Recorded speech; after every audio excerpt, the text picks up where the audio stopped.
Hey everybody, welcome back to another video. I hope you're having an amazing day so far. Today we are reacting to how America became a superpower. Yep, that's right. This video popped up and I thought we'd take a look and then have a discussion at the end. No, I'm joking. This isn't college or anything. We don't have to have a discussion, although I do love your comments and I do read all of them. I also read all your emails. Thank you so much for the emails over the weekend, everybody. I got so many awesome emails. They were freaking amazing. Thank you so much. Before we get into today's video, if you haven't done so already, please make sure you hit the subscribe button. And if you're feeling extra frisky, you may as well hit the like button as well. I do have a Buy Me a Coffee page, link down in the description if you want to buy a coffee to help support the channel. That would be freaking awesome. All those pennies are going towards our trip to America next year. And I also have a Patreon page linked down in the description, so feel free to check that out. But as usual, guys, please feel no obligation to do so. And without further ado, let's check out how America became a superpower. The modern United States is the most powerful country in human history, with over 800 military bases and 37% of global military spending. That's insane. The US has become the leader of a vast, interconnected global system that has helped usher in an era of unprecedented prosperity and low levels of conflict. To understand America's position in the world, and why it's so pivotal for world politics as we know it, you have to go back to the country's founding, back to when America wasn't a global power in any sense of the word. During the first 70 years of its existence, the United States expanded in both territory and influence in North America, eventually reaching the Pacific Ocean, in a wave of expansionism that resulted in the wholesale slaughter of the indigenous people who populated the continent. But early Americans were deeply divided as to whether the country should expand beyond the Pacific and Atlantic Oceans. This became a major debate after the Civil War, when some leaders, like post-war Secretary of State Seward, argued that America should push to become a global power. Seward succeeded in pushing a plan to purchase Alaska from Russia, but his attempts to buy Greenland and Iceland, as well as annexed territory in the Caribbean, were all blocked by Congress. That's because some Americans, including many on Capitol Hill, had a strong anti-imperialist bent. These people worried about America getting more involved in global politics, as well as having to integrate populations from quote-unquote inferior races. And this opposition implied major checks on the imperialist urge to expand. But something was happening in the late 1800s that would change the debate about American expansionism. The Industrial Revolution produced explosive economic growth, and the bigger US economy required a more centralized state and bureaucracy to manage the growing economy. Power became concentrated in the federal government, making it easier for expansionist presidents, like William McKinley, to unilaterally push American influence abroad. The key turning point came in 1898, when President McKinley dragged the country into war with Spain over Cuba, despite some intense domestic opposition. The rising United States easily defeated the moribund Spanish Empire, acquiring Puerto Rico, Guam, and the Philippines in the process. Oh, the Philippines. Over the next 2 years, the US would annex the Kingdom of Hawaii, Wake Island, and American Samoa. A few years later, the US took control of the Panama Canal Zone and sent troops to occupy the Dominican Republic. It also purchased the American Virgin Islands. This period of rapid acquisition of far-flung territories put the US on the map as a truly global power.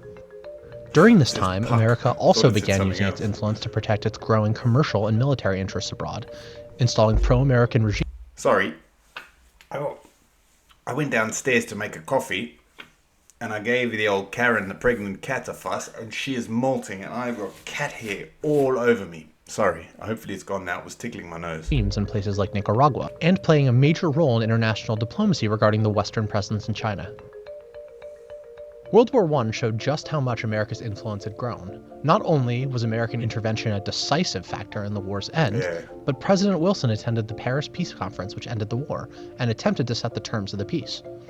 He spearheaded America's most ambitious foreign policy initiative yet, an international organization called the League of Nations, designed to promote peace and cooperation globally. The League, a wholesale effort to remake global politics, showed just how ambitious American foreign policy had become. Yet isolationism was still a major force in the United States. Congress blocked the United States from joining the League of Nations, dooming Wilson's project. During the Great Depression and the rise of Hitler, the US was much more focused on its own region than on European affairs. Ultimately, America's ever-growing entanglements abroad made it impossible for it to stay out of global affairs entirely. In East Asia, the growing Japanese Empire posed a direct threat to American possessions and troops, bringing the United States and Japan into conflict. This culminated in the Pearl Harbor attack, bringing the United States into World War II. World War II would transform America's global presence forever. The United States was the only major power to avoid economic ruin during the war, and it was the sole country equipped with atomic weapons. As such, it was in a unique position to set the terms of the peace, and, with the aim of preventing another war in mind, it took advantage. The most famous example of this is the creation of the United Nations. The UN Charter set up a system of international law prohibiting wars of conquest, like the ones waged by the Nazis and the Japanese. It also served as a forum in which the international community could weigh in on disputes and help resolve them. This way, the Americans hoped, great powers could resolve their differences through compromise and law rather than war. But while the UN is the most famous of the post-war institutions, it isn't the only one. 730 delegates from all 44 allied nations came together in a small vacation haven in New Hampshire. Their goal? To establish a global financial system that would prevent another Great Depression and World War. The resulting agreement, called the Bretton Woods Agreement, ultimately became the backbone of the global financial system, resulting in the World Bank and the International Monetary Fund. This is incredible. I didn't know nearly any of this. I knew quite a few little, not quite a few, I knew a few little bits and pieces. I didn't know anything, like, I thought I had quite a lot of knowledge up here, and this video has proved me completely became wrong. The backbone of the global financial system, resulting in the World Bank and the International Monetary Fund. By creating these institutions, the United States committed itself to being deeply involved in the world's problems. The issue, though, is that the world's second largest power, the Soviet Union, saw things differently. World War II had made allies out of the democratic West and communist East in the fight against Hitler, but that couldn't last. The United States saw Soviet expansion in Eastern Europe and elsewhere as a direct threat to its vision of a free-trading, democratic world.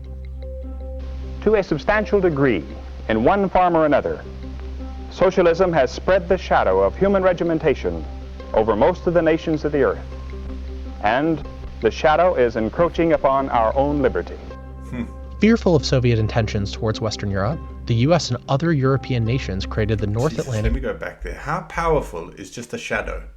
How well does that illustrate a point that he was trying to make? Has spread the shadow of human regimentation over most of the nations of the earth, and the shadow is encroaching upon our own liberty. Fearful of Soviet intentions towards Western Europe, the US and other European nations created the North Atlantic Treaty Organization, a military alliance meant to stop Russia from invading other countries in Europe.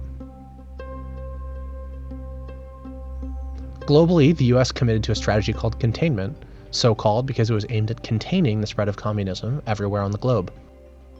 This new global struggle meant that the US had to exert influence everywhere, all the time.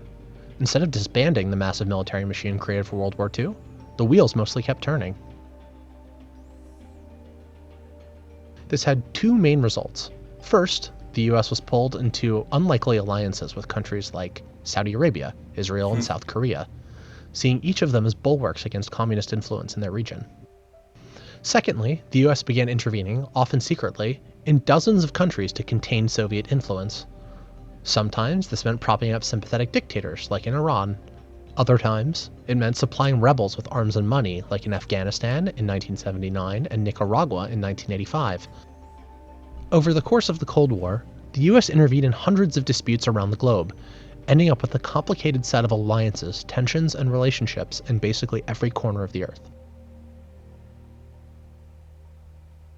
After the Berlin Wall fell, the US could have withdrawn from the system, severing ties with its allies and drawing down the size of its military. And while the US did decrease military spending, much of the military infrastructure and alliances from the Cold War remained.